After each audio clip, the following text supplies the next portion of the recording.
Venable, Eric's brother from Columbus, Georgia, to introduce Eric. Mike, some of you may know this, some of you may not, he's also a cancer survivor.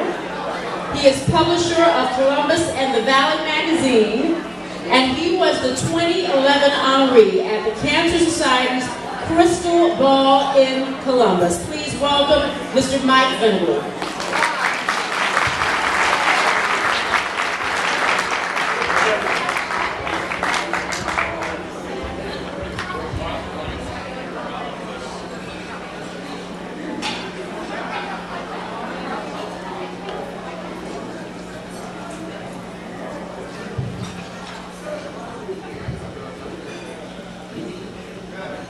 Brought some technology today.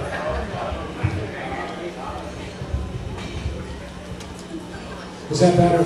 Yes. Sarah Beth is scared to death. The doctor just told her the news. Between the red cells and white, something's just not right, but we're going to take care of you. Sarah Beth closes her eyes. She dreams she's dancing around and around without any cares.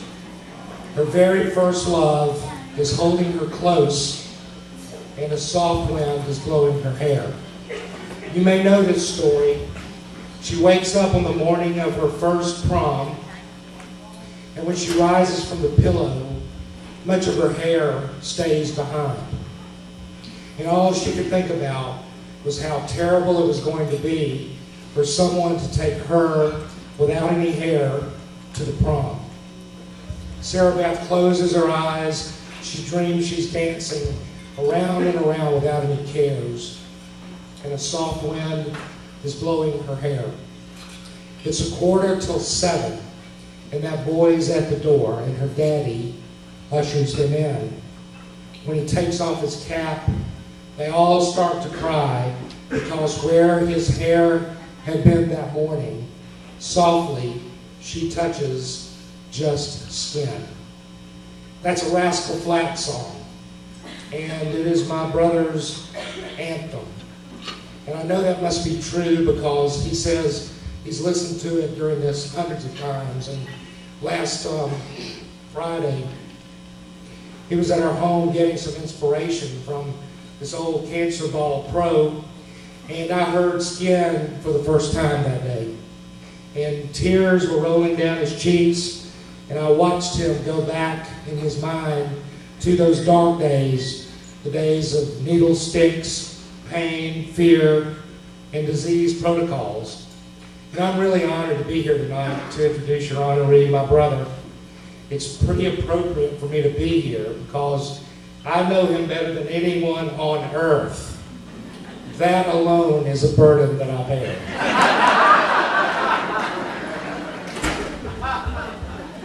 Eric has always been luckier than me. You know how lucky he is, the lucky guy. He shoots better. He runs faster.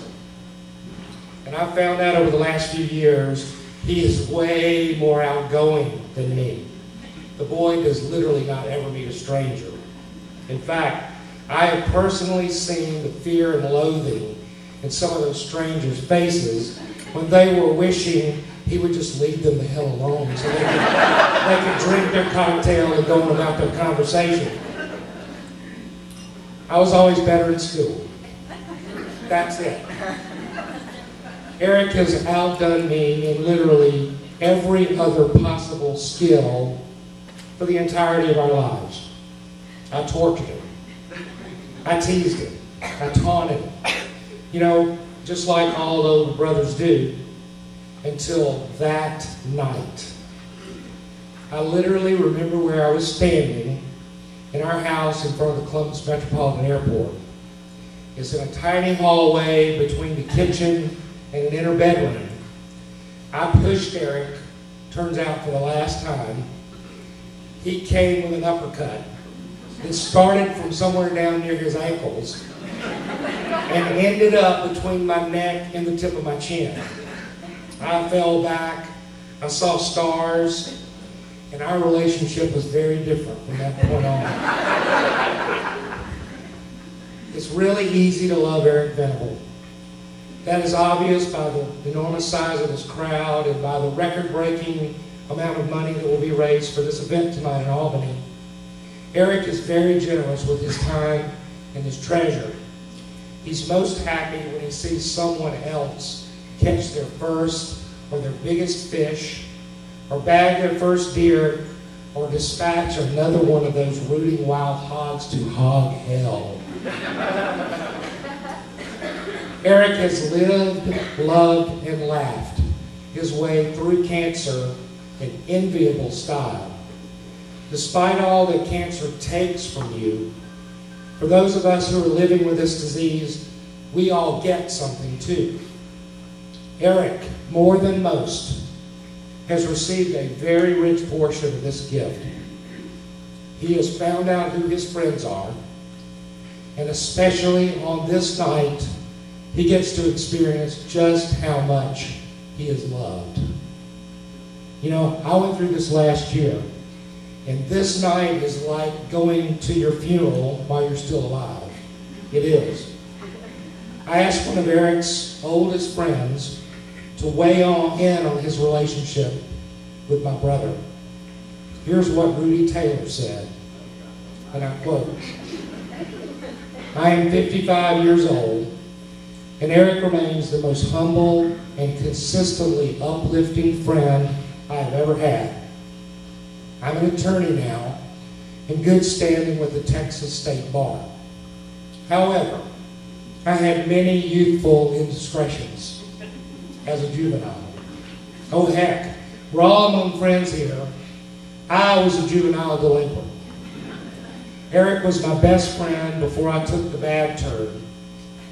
We didn't see each other much after I went bad, but he never judged me and was always there to come back to the good things in life whenever I decided that I was ready. Not so much in words did he relay this to me, but by his actions as a true friend. I attribute my rehabilitation in a large part to Eric. He was one of a handful that stuck by me, and in some way, I owe him my life. I suspect that there are a great many of you in this audience tonight that would have similar stories about my brother, about your friendships with him. And I know that's why you're all here, and that you want to hear from our guest of honor. It is my great pleasure to introduce your honoree, my brother, Eric Venable.